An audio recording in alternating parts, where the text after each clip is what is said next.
Luzon, Visayas, Mindanao, saan man sulok na mundo, ang taong nagmamahal sa bayan, nagmamahal sa bawat Pilipino.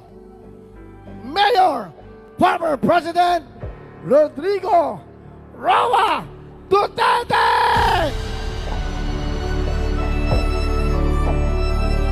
Lights, please, lights.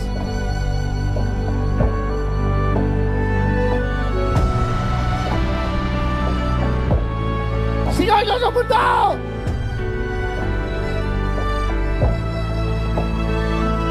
Ang nagmalasakit, nagmahal,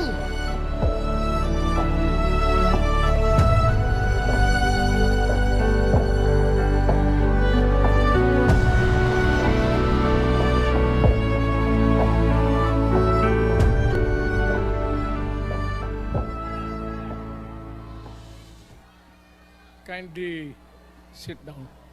Relax lang po kayo. Medyo paus ang boses ko. At pasensyahan ninyo ako. Maraming nasa utak ko. Papunta ako dito kung anong sasabihin ko. Puno kanina ang kaalaman ko. Ang problema, nung sumayaw yung magkakaroon dito,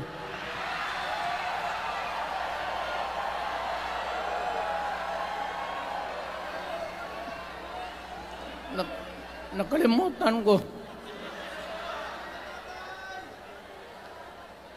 Matanda na rin kasi ako. Ano ito? Meeting de avance? Alam mo, nung unang panahon, wala naman tayong kamuang-muang, wala naman tayong kalaban, wala namang nagagalit sa atin. Pumunta ang Espanyol at inagaw ang ating lupa, hinirang. For 400 years, nagtiis ang Pilipino subjugated by foreigners. Then, during the American and Spanish War, natalo ang Espanyol at napunta ang ating bayan sa Amerika. Anak ng grabe ang tiis ng Pilipino, yung mga lolo natin, kung gaano na lang sila pinahirapan. Alam mo noon, kung hindi ka magsimba, ay may mga pare nandyan, they know the history of Christianity. Alam mo noon, kung hindi ka magsimba, 10 palo sa katawan mo. You doubt my... Ayan si Father Ibasco, Chief of Staff ko sa City Hall. Siya yung NPA leader doon sa Libungan. May plenum ang komunista. Itong mga sundalo natin, nandito sa harap ko, nahuli yan si Ibasco. At ako naman ay fiscal noon, pumunta ako sa Katitipan para i-administer ko yung oath niya, yung statement niya kung totoo o hindi. Pagkatapos noon, sabi ng mga sundalo, Piskal, papatay namin itong 2 pare. Father Tison, Waray, pati si Father Ibasco. Bumaba yan sila sa Visayas para makiksapalaran sa NPA. Sabi ko, wag, kasi pare yan. Puta, alam mo, ang Diyos nandyan eh. Kung ito lang naman yan ang prinsipyo, ideolohiya, hindi naman kriminal yan, kidnapper, o puser. Sabi ko, kulungin na lang ninyo. So, sa matagal na panahon, sulat siya ng sulat kay Cory. Eventually, na-release yan sila lahat, pati na ang asawa nila Quintanar, yung mga komunista, mga Esparo, nang galing dito at naging uso sa buong Pilipinas, yung pagpatay.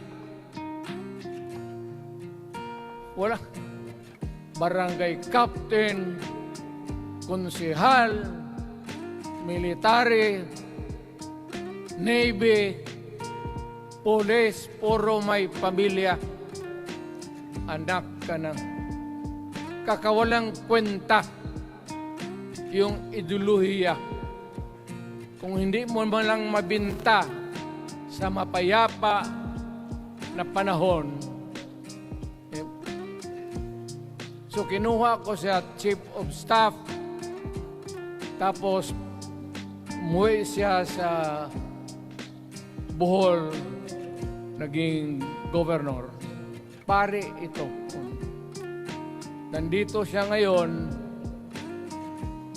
kasama tayo, at maraming salamat you guys from other parts of the Philippines nagpunta rito para lang makipagduyog sa Bisaya. Sumama lang sa ating, kung sabay tunong sa Tagalog, yung ating, the purpose of why we are here. Wala akong no longer in politics. I am not a candidate. Nahirapan nga ako mag-akyat ng hagdanan. I am 80 years old. 79 lang, pero hindi binibilang yan eh. Sabi malas daw. Sabi ng asawa ko, 80 na ako. O sige, 80 na.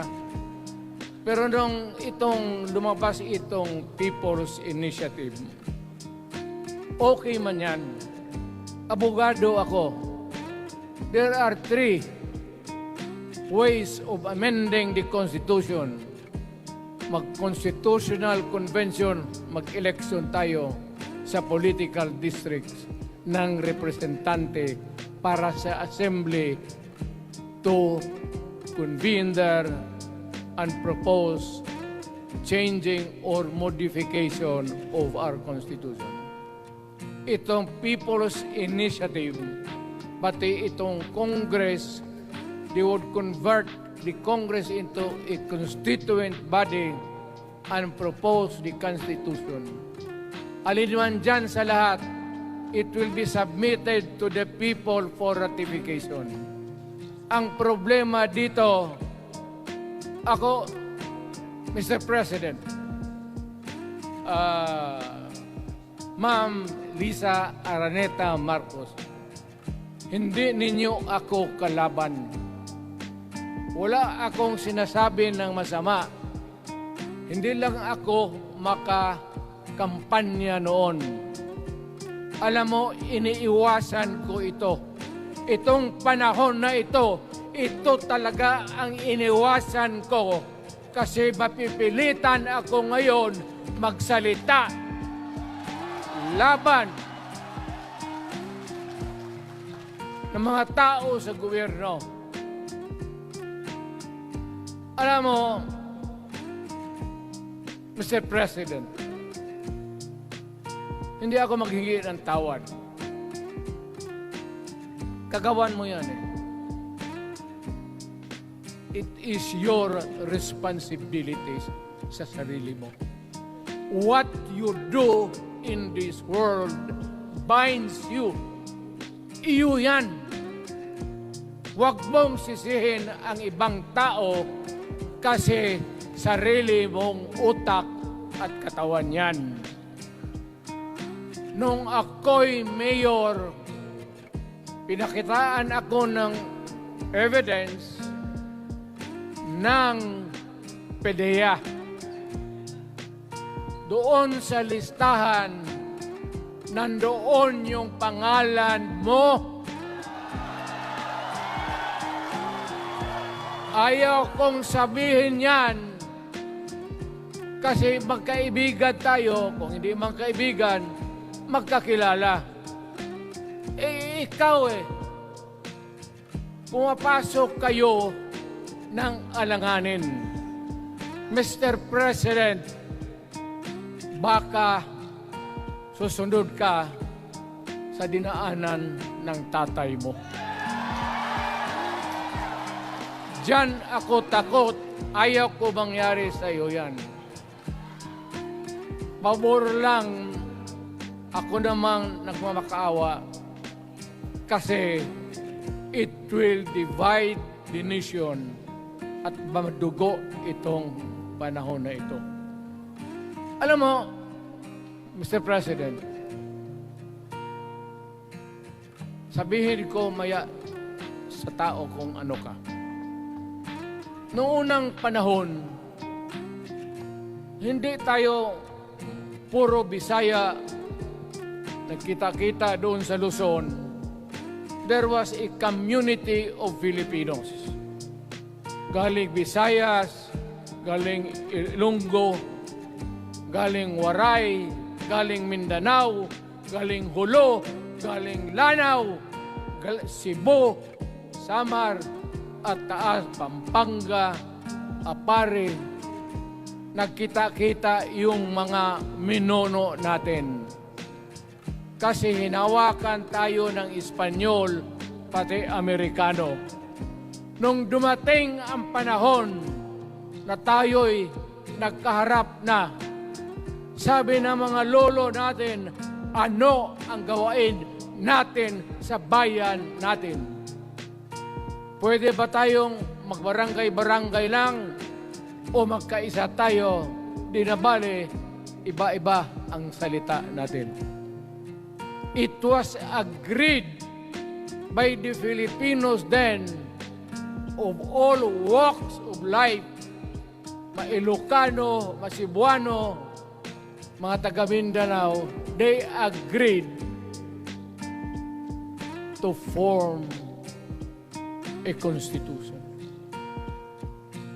Alam mo, yung constitution parang bahayan sa tao. May poste. Sabi natin, magawa tayo ng magandang opisina where we can meet and talk about the destiny of this country. Doon, they agreed na may malaking bahay, may poste, mga malaking poste, at may mga muebles at kwarto, living rooms and all. Ang usapan na from time to time, lumalaki na ang bayan at magdagdag tayo ng mga opisina sa mga opisyal. Maganda yon, bahay yun. Mga sahig, nandyan lahat. Lamesa, desks, chairs and everything. Wala tayong pinag-usapan na sirain yung bahay na yun. It was intended for posterity at inabot sa atin yung konstitusyon na yan.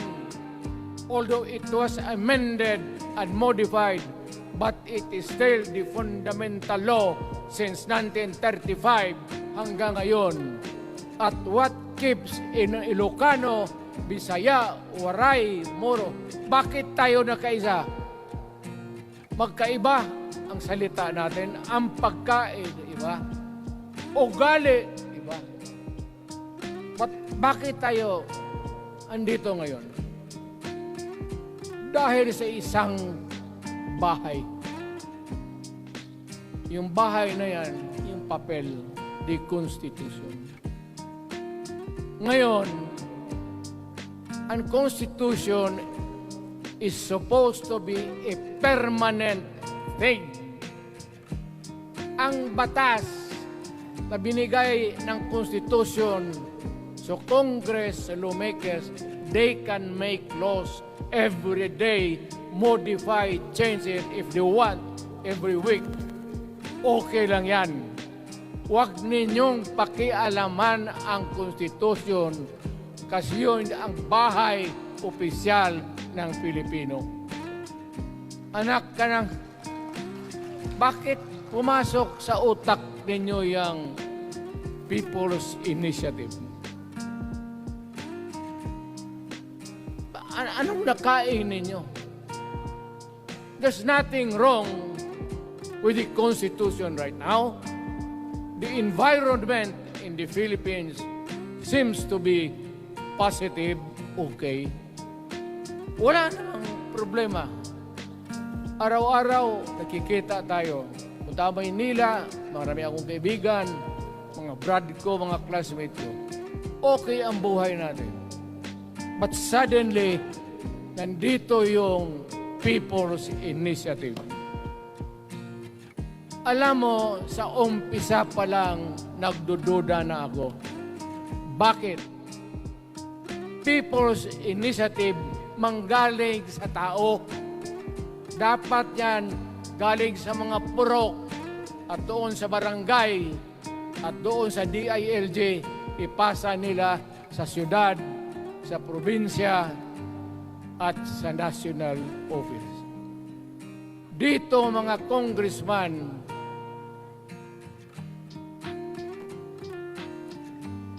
alam ninyo,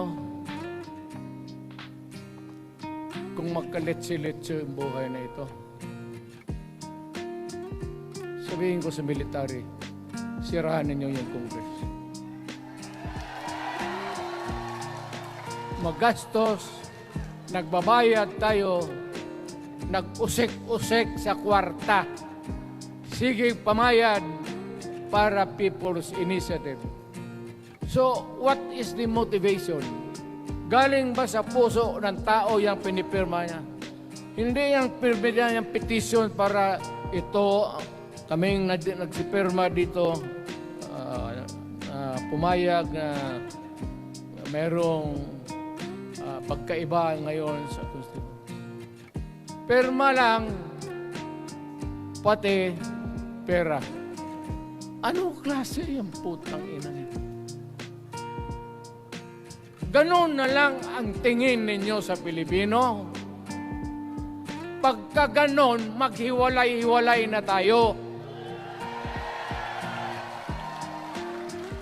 Kayong taga Luzon, pumunta na yan sa Mindanao, mag-declare na lang tayo ng independence separate. Bakit binababoy ninyo ang bayan natin? Ako naging presidente. Ako naging mayor. Ako naging congressman. Ang sinasabi ko sa inyo, putang ina.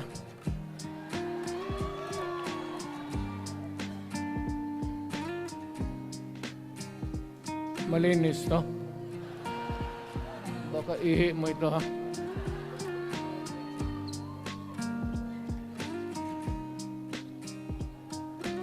Nakakaubos talaga ng laway itong...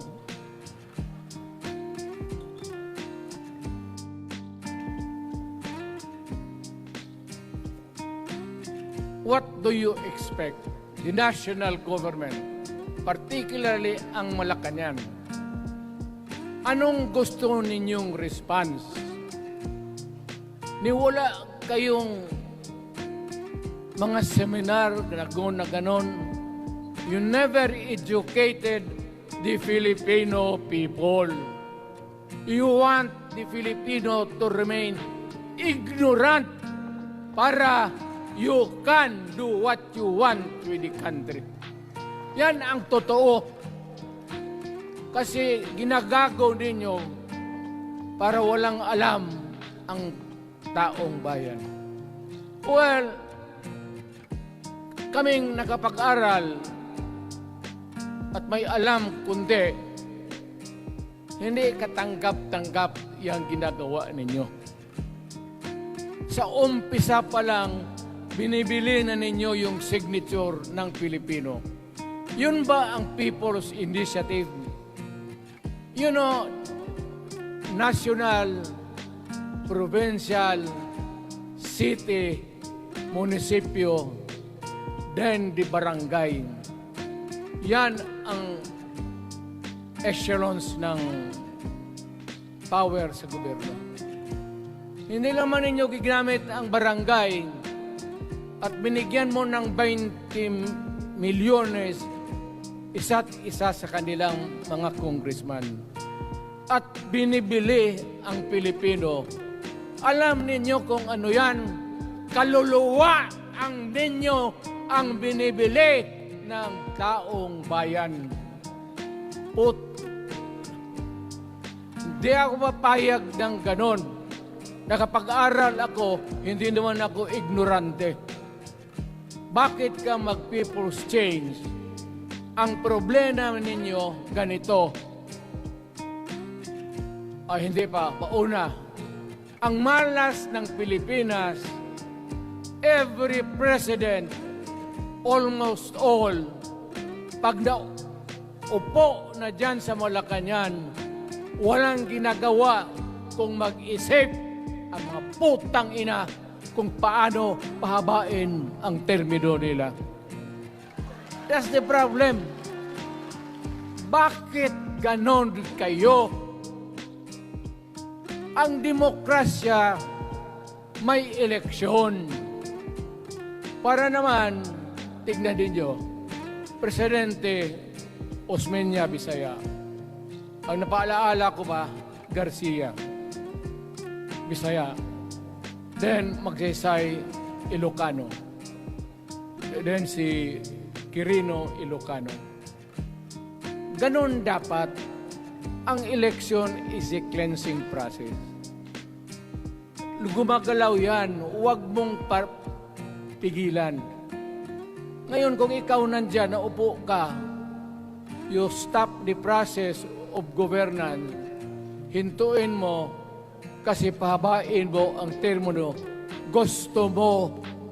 Sabi ko nga sa iyo, Mr. President, kaibigan kita, Bingbong. Pag pinilit mo ito, lalabas ka ng Malacanang kagaya noong panahon na pinalayas kayo.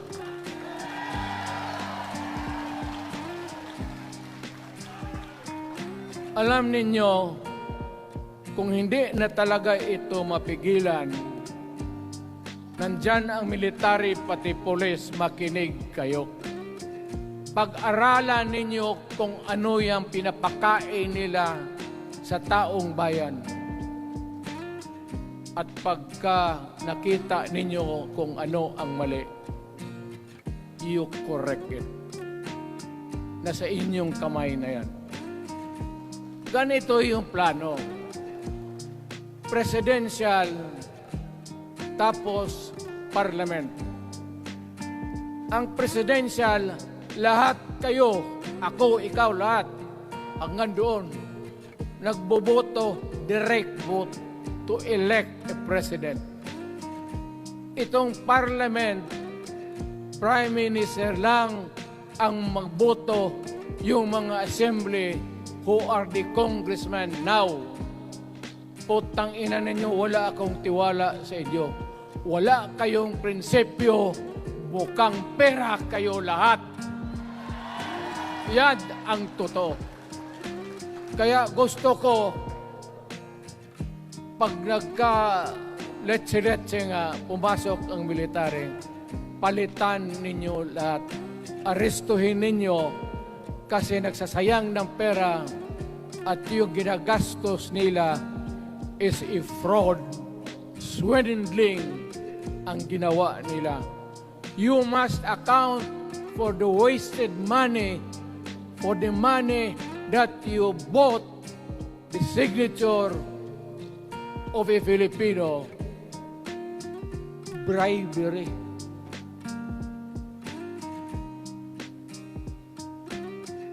Magdasal lang kayo.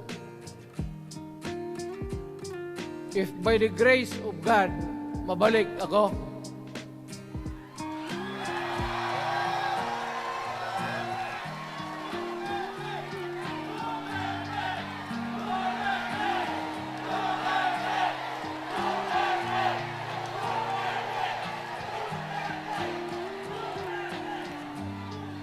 milagro lang naman yan, hindi ba yan totoo? Putang ina kung mabalik ako, arestuhin ko kayo lahat for the swindling of the Filipino people. You committed fraud. Pinagsayangan ninyo ang pera namin. People's Initiative does not involve buying the vote or the signature of the Filipino. Talagang mga wala kayong prinsipyo, mga putang ina ninyo. Yun naman, baski ano ka, diyan katagal ako. Yan, yung sa likod ko, umupo ako diyan. Vice Mayor ako. Diyan, Mayor ako, pinakamatagal. Naging congressman ako. Presidente. Kayo, nagpasok sa Congress, eleksyon, nanalo, Seiko. So parang ganito, yung mga para sa mga balaga, pati lalaki. Pasok niyan, Seiko. Paglabas niyan, pagkatapos, Rolex na. Pumunta ng Malacanang, nakatamaraw. Paglabas niyan, nagka-Mercedes-Benz. Busog kayo lahat. Tingnan ninyo yung mga bahay noon ng mga congressman at tingnan ninyo ngayon kung ano kayaman sila, lalo na yung mga bahay nila sa Maynila.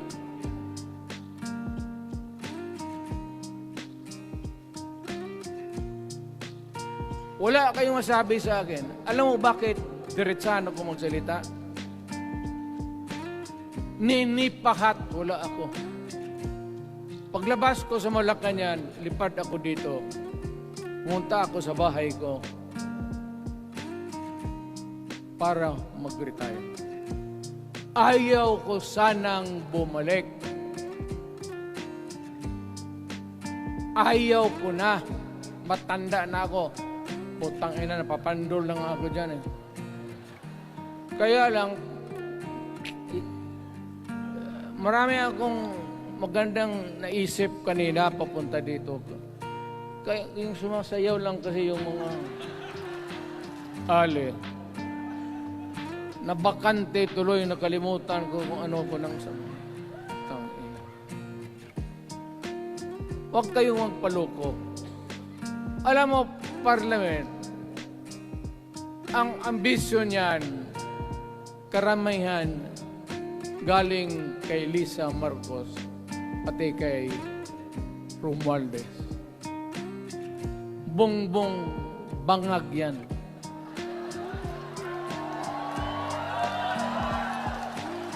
That's why sinasabi ko na sa inyo ngayon, si Bongbong Marcos bangag noon, ngayong presidente na, bangag natin ang presidente. Kayong mga military, alam ninyo yan. Lalo na yung nasa Malacanang. Alam ninyo. The Armed Forces of the Philippines, alam ninyo. May drug addict tayo na presidente. Putang inang yan. Ayun ang bakit ako nagkaroon ng kaso ng ICC. Sabi nila, pinapagpatay ko raw yung mga drug user at drug addict. Mabutit na lang wala na ako sa pwesto, baka kasali ka pa. No, Mr. President, pinilit ninyo kami. Kayo yung sa Bisaya, kinikitoy mo yung Pilipino.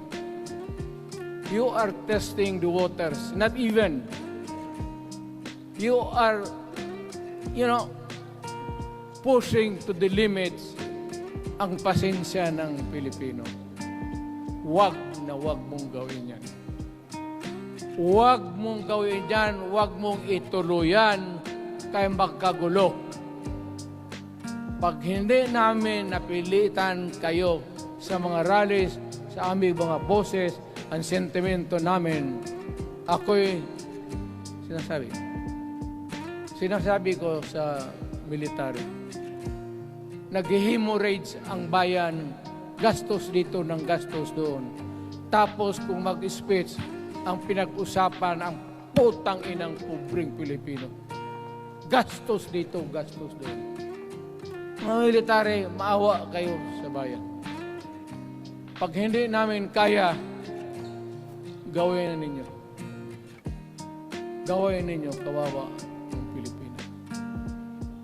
Alam mo, Presidente, tapos mag-parliament, tumatakbo ng assemblyman o congressman niya si Sandro.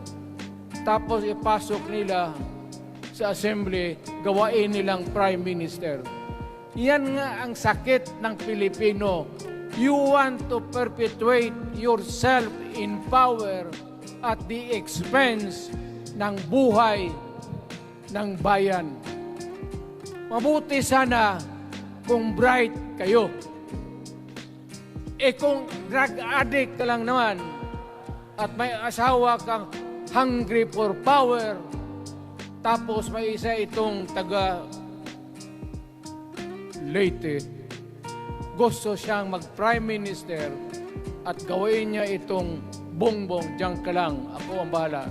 Ceremonial president ka na lang. Ako na ang magpatakbo ng bayan sa parliament. Yan ang plano nila. Yan ang hindi talaga matanggap natin. Kalukuhan niyang putang ina. Huwag kayo. Alam mo, bakit ako makipag-away ng presidente? Marami siyang sundalo. Kaya natin, kayong pumalag, pero there is always a time for everything. May panahon na ikaw ay sikat. Sa ayaw mo at sa hindi, may panahon ka talagang bababa dyan sa Malacanang. Gaano katagal ka man to hang on to the power, that is for God to decide for the nation. Kami, patayin ninyo, wala na akong silbi. Tapos na ako, naging presidente na ako. Nakatikim na ako ng pag-upo ng silya dyan sa Malacanang. Ganoon na lang ang ang alaga ko sa bayan. Alam mo ba, tanungin mo yung lahat ng senador. Magbisita sila, isang kanin, isang pork chop o isda, sabaw. Noong panahon ko, sabi ko, yan lang ang mapakain ko sa inyo. Walang steak kasi mahal yan. Hindi natin pera itong kinakain natin. Yan ang totoo. Magtanong kayo ng taga-Malacanang. Hindi ako nagpabibida. Sinabi ko lang, huwag ninyong kalimutan, Mr. President, ang delikadesa. Mahirap yan. Magkaroon tayo ng... Ngayon, wala naman, yun naman lang ang dapat lang pagpintuhan natin. Huwag kayong pumayag dyan. Pinabastos kayo. Anong bakit? Bakit dadalhin tayo sa parliament? Anak ka na. So pag doon, kontrolado na nila, pati yung anak na assured na maging... Yan nga ang mahirap eh. Lahat na maging presidente, ang pamilya nila, walang inisip kung hindi paano titira dyan hanggang sa matapos ang panahon. May I remind you, itong election, papalit-palit ito. Para sa lahat, mayroong Ilocano, may Bicolano, may Bisaya. Hindi mo pwedeng suluhin yan. The election is a cleansing process. It does not, it's never the intention of the whoever wrote the Constitution na ikaw, isang Pilipino, taga-Paway, taga-Batangas, taga-Davao, ikaw, Rodrigo Duterte, nandiyan ka na, huwag ka nang umalis. It was not the intention of the lawmaker. Demokrasya tayo, Mr. President.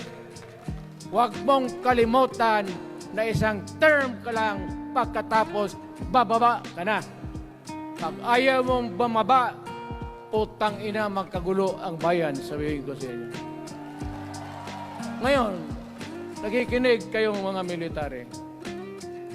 Gusto ninyong iwasan ang dugo? Kayo lang ang makapigil nito. Putang ina, pigilan mo yung kalukuhan na yan. Pagka hindi itong rally na ito, it will multiply all over the Philippines and there will be trouble. Kami ako ang nauna kasi galit ako. Tumaan ako ng presidente.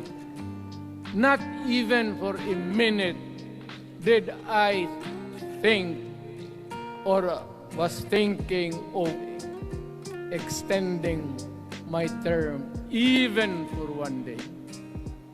Nung natapos ako sa araw na yon, bumaba ako, sumakay ako, lumipad ako dito sa Davao. Ikaw, Mr. President, hintayin mo yung 6 year, kalimutan mo na yung kay Romualdez kasi yan ang magpahamak sa iyo. At maraming magagalit sa iyo, pati na ang militar. Kaya hindi na ako magtatagal. Yun lang ang dasal ko. Reject.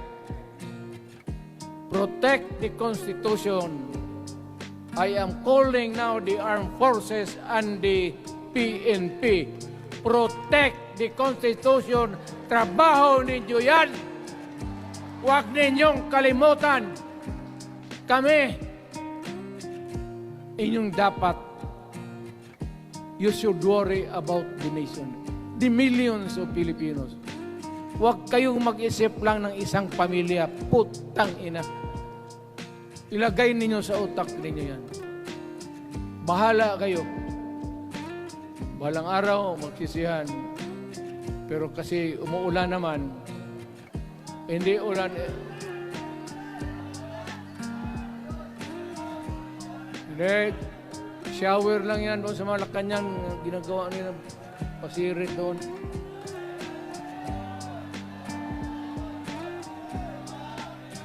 Wala naman rin akong masabi.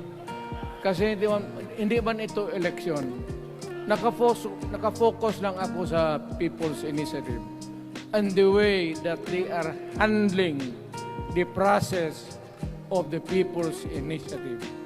Ang nangyari ngayon, hindi yan People's Initiative, kung hindi buying the people for their signatures. Pag-umpisa pa lang, bayaran na. At maniwala ka ng konstitusyon na labas yan maganda. Kung pira-pirahin lang tayo. Balang araw, wala na ako sa buhay. Maybe 10 years, 5 years from now. You might want to change some provision. Yung sabi nila, the usual excuses, economic provisions lang ang aming pakialaman. Putang ina, huwag kayong maniwala dyan sa mga yawa na yan. Puro kasing sinungaling ang mga ulol. Alam mo, pag nagtawag ka ng Constitutional Convention through People's Initiative or when you open the Constitution, hindi mo pwedeng limitahan ang powers na yan. It's unlimited. Kung ano ang gawain nila at kung ano ang utos ng may pera, kung bayaran sila, ipagbili talaga tayo. Ipauhanin na lang ako, naghingi ako ng may mga congressman dito. Ito yung matitino. Nandito si Congressman Alvarez. Pumunta talaga siya. Hindi man kasi niya ako hinayaya. Kapupunta sana ako ng Tagum. Para lang ako galit talaga. Bakit po putang ina? Siga. Bakit? Bisaya pa makumutan ko na imong naong. Magharap ka sa akin, gano'n ko yung mukha mo. Bakit? Bakit bigyan mong problema ang Pilipino? Ano ang kasalanan ng Pilipino at gumagastos kayo, binibili milyon ng milyon, kayong mga congressman, putang ina, istapa yan. Swindling yan. Kaya sabi ko, by a stroke of faith, nabalik ako dyan sa Malacanang. Kayong lahat, kagaya ng Marcelo, ng tatay mo, Bongbong, kayong lahat, congressman, nandoon kayo sa krami. Ipasok kayo ng 2 taon para leksyon ninyo. Hindi ka maleksyon ng kalukuhan ninyo. Wala. Hindi pa nga naayos ang kati. Ano bang, what's wrong with the Constitution? Tell me. Kung hindi yung inyong ambisyon. The real purpose itong constitutional changes sa People's Initiative is really to perpetuate those who are in power. Yan na lang ang ganyan ninyo. Marami akong sabihin, maybe kung patayin nila ako, putukin yung aeroplano, wala na tayong magawa. Ngayon kung sino, alam mo na kung sino, yung sa Malacanang, yun ang aristuhin ninyo. Sila nag-umpisa ng kaguluhan ito. Ladies and gentlemen, I am very thankful na nandito kayo, mga Tagalog, Bisaya at Taga-Maynila. And I hope that we will continue to love our country. Magbigay sila na pera, tanggapin ninyo. Pera ninyo yan.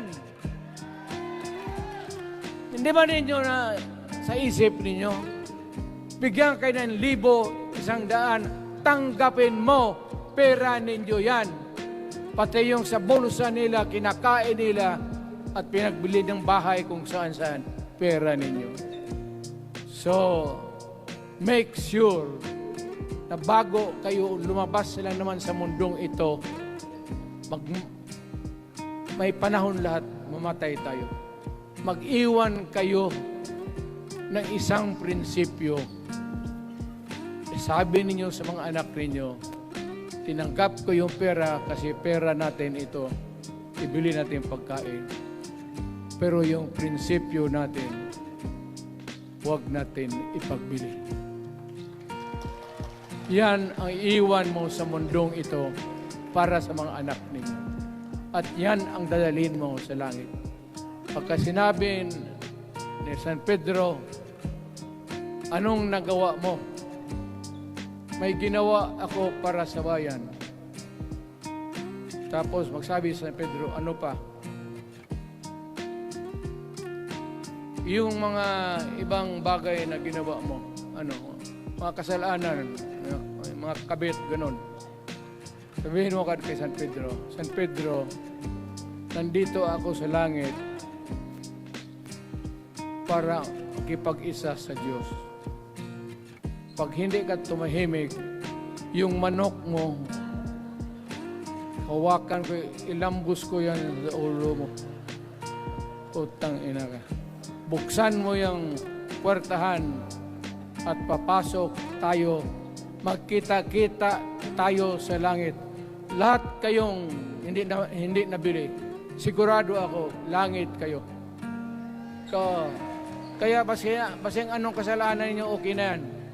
May guarantee na kayo yung passes. Mahalaga yan as a matter of principle.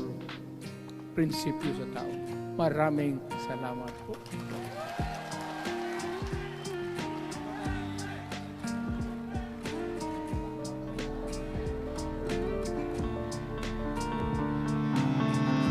Ginto't pilak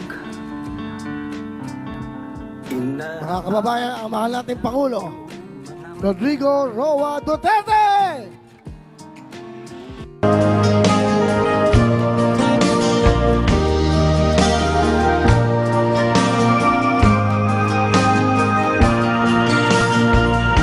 Ang buhay kong minsan ay walang direksyon. Tila kay lupit-lupit itong panahon. Huwag kang mawawalan ng pag-asa. Kailanman ay di nag-iisa. Huwag kang sumuko, huwag kang manlumog.